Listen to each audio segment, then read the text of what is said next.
talk a lot about what went on. He would say every time man gives you some greater than anyone.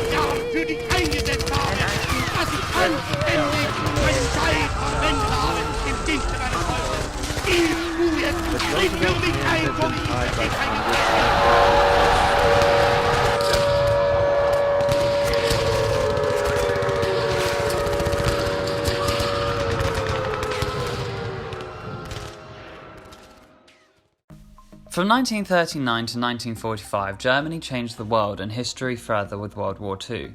The war created a cultural impact that people still try to get their heads around today.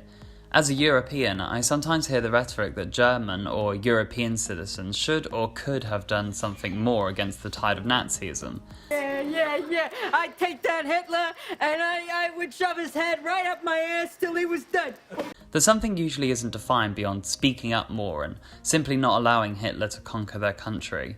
But I don't think anyone could truly have understood or grasped what was going to happen. And when the gravity of the situation started to hit, it was either too late to act upon or was due to most German citizens' societal indisposition from World War I that had led to a real cauldron of disaster for Germany. Well, here are two musicals that look at the human elements of what it means to be part of this problem, and how the theatre has highlighted how a Superman complex within us can kind of disillusion us from the idea that we are just ordinary people whose voices can sometimes be washed out against the threat of political extremism. We will make America great again. These musicals, and I, ask you to keep in mind, what would you do? But in all men, in you the people have the power.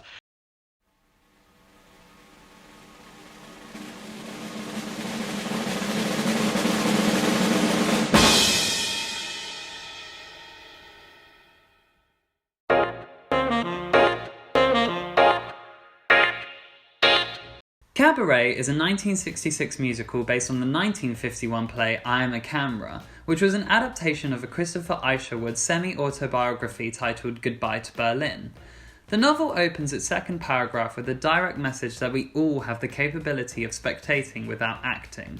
He writes, I am a camera with its shutter open, quite passive, recording, not thinking. And over the course of his novel, he discusses Berlin's reaction to Hitler's rise to power and demonstrates how Berlin and Germany at that time was a recipe for chaos. The novel takes place from 1931 through to 1933, in which time historically the burden of the Great Depression and the reparation costs of the Treaty of Versailles left Germany in financial ruin. And through that, it became susceptible to extreme nationalism and hostility from both politicians and its general public alike. For example, in 1931 to 33 Germany, we began to see tensions rising surrounding the Jews. In this time, Nazis physically prevented customers from entering Jewish shops, windows were continuously smashed, and the Nazi Party created an unsuccessful boycott of all Jewish businesses. Whilst it was unsuccessful, it demonstrated how the party's influence on demonizing the Jews was well and truly boiling over by this point. It is in this time that Adolf Hitler's Nazi Party used the societal disadvantages and the priority of stereotypical heteronormative Germans to become the largest party by promising to make Germany great again. Cabaret follows a cast of misfits, particularly the British, but sometimes American, nightclub singer Sally Bowles, and centres around a Berlin club named the Kit Kat Club, a raunchy and deprived brothel where the only thing worse than its decorum is Sally singing.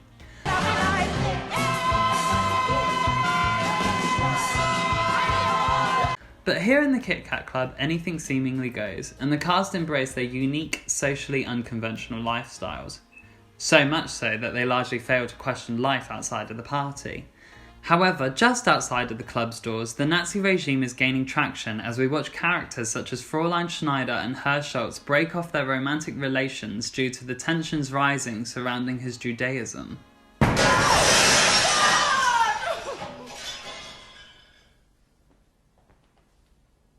It's nothing. It's children on their way to school. But as we're reminded from the beginning of the musical by the MC of the Kit Kat Club, we are asked to leave our troubles outside because life inside is beautiful, the girls are beautiful, and even the orchestra is beautiful. As its opening suggests, the main theme of Cabaret is the characters expressing apathy to their dire situation until it's too late to stop it. It'll all work out. It's only politics. What has that got to do with us?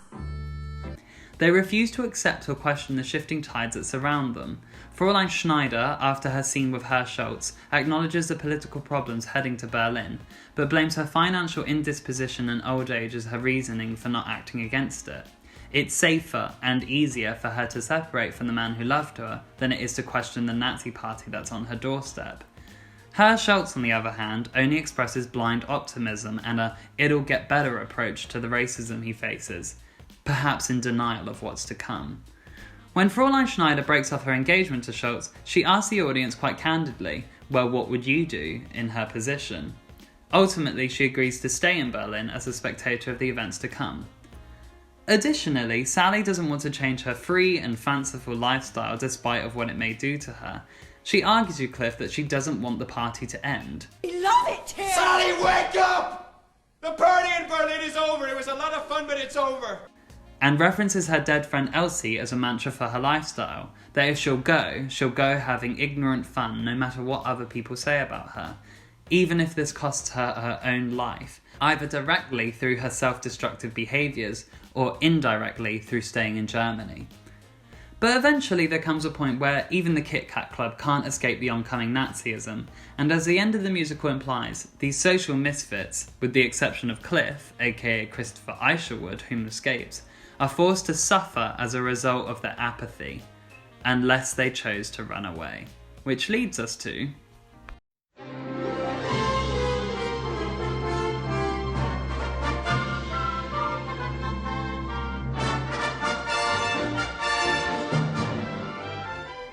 By the end of Cabaret in 1933, with the appointment of Adolf Hitler as German Chancellor, the Nazi state quickly became a regime in which citizens had no guaranteed basic rights. The Nazi rise to power brought an end to the Weimar Republic, the German parliamentary democracy established after World War I.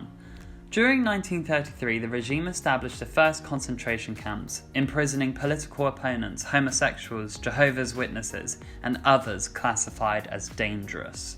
The Sound of Music is a 1959 musical based on the 1949 memoir of Maria von Trapp, the story of the Trapp family singers, set in 1938.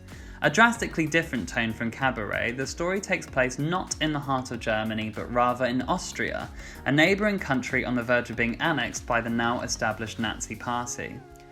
The adult cast is relatively split between the acceptance of the Nazis and the fear of what their dictatorship will bring. What's going to happen is going to happen. Just be sure it doesn't happen to you. This is not unlike the history of Austria's connection with Germany, which held a mixed response about joining the Nazis until Hitler aggressively asserted dominance over Austria in March to April 1938 in a movement named the Anschluss. But one thing that varies from Cabaret through to The Sound of Music is that the cast have the option of joining them. But why? Because they aren't misfits. They are white, blonde, Aryan, talented, and wealthy. In allying with the Nazis, they are promised wealth, glory, and a life as ideal participants to the regime, or rather, left unharmed by it. Therefore, in this musical, you won't find the same brawls, darkness, or threat that Cabaret faces, but rather the other threat of coercion of prosperity and glory that many wealthy citizens during World War II faced, just as long as they weren't Jewish. Despite being set in 1938, The Sound of Music follows Cabaret in that the Nazis don't have a large presence until seemingly it's too late to stop them. Up until that point, the musical follows the love story of quirky postulant turned nanny Maria and a stern Georg von Trapp who learns to soften his attitude through Maria's love of his 7 children and his homeland of Austria. It is Georg who is being coerced by Nazi supporters and opportunists to join the regime through the characters of Max and Elsa. I am an Austrian. I will not be hired. Elsa is an opportunist, and she can be related with Sally's motivations of wanting to continue to live in a carefree bubble.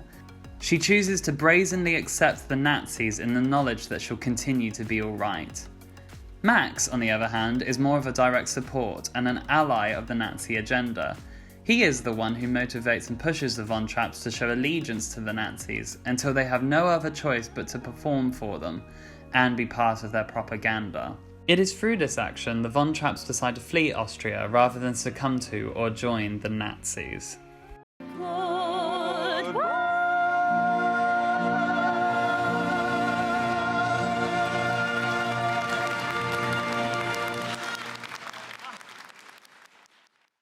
Both musicals address the theme of what would you do through the historical context of 1930 to 1938 Nazi Germany, but both hold very different positions and stakes in terms of their own forms of solution. You could argue that effectively everyone has the option to simply run away, if we consider running away the best option. But is this really fair or wise to consider it as a one-size-fits-all? As Fräulein Schneider says, It's easy for you. Easy to say, fight. And if you fail, what does it matter? You pack up your belongings, you go to Paris. And if you do not like Paris, where? It's easy for you. Is it then fair to judge or question the people who then stayed when they didn't have the power, status or finance available to get very far? Not forgetting that the world was going through a great economic depression at the time.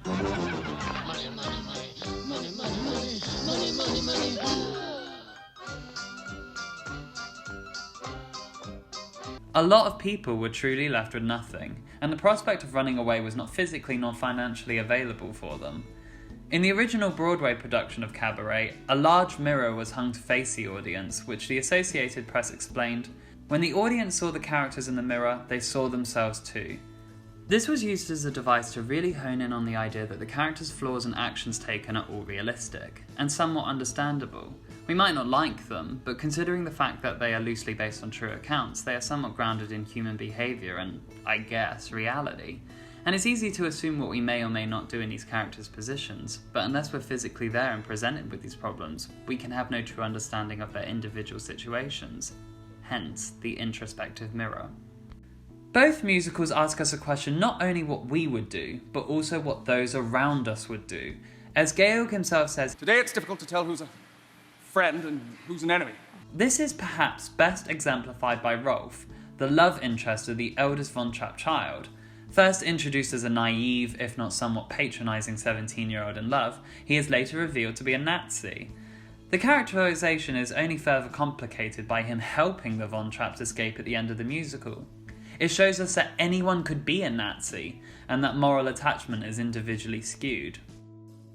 Cabaret also plays with this idea with the character of Ernst Ludwig, the very first person that Cliff meets in Germany, and someone he even works for whilst ignorant of his political beliefs. And I pay you 75 marks. 75 marks? And I promise you're giving help to a very good cause. Oh, well, whatever it is, don't tell me. I don't want to know. As you wish.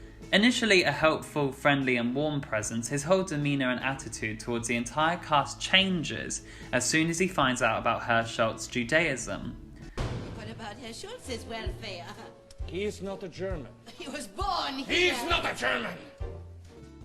Some productions even end with him being the one that executes the performance of the Kit Kat Club.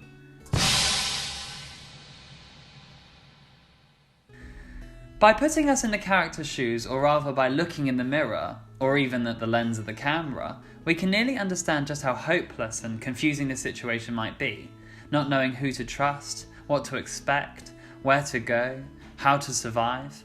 In Cabaret, how can these characters, already in the outs of society and with very little socio-economical power, really do anything against the shifting tide?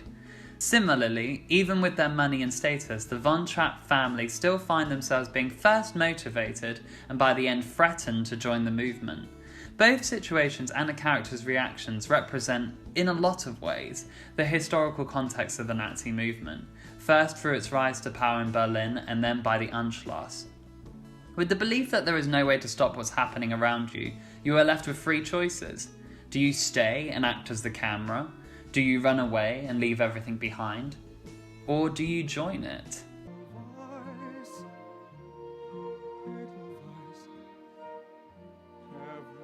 Didn't you hear? We're Nazis now. What? It's true. We read Mein Kampf and we loved it. Listen. The answer is in the mirror. Hi guys, and thank you for tuning into my channel. I hope you enjoyed the content. I'm hoping to get some more by next week once I write a script. But if you do enjoy theatre and film and you like to see them in kind of video essay form, then this is the channel for you. So stick around, like, subscribe, feel at home, and I will see you shortly. Thank you so much for watching my video. Thank you, bye.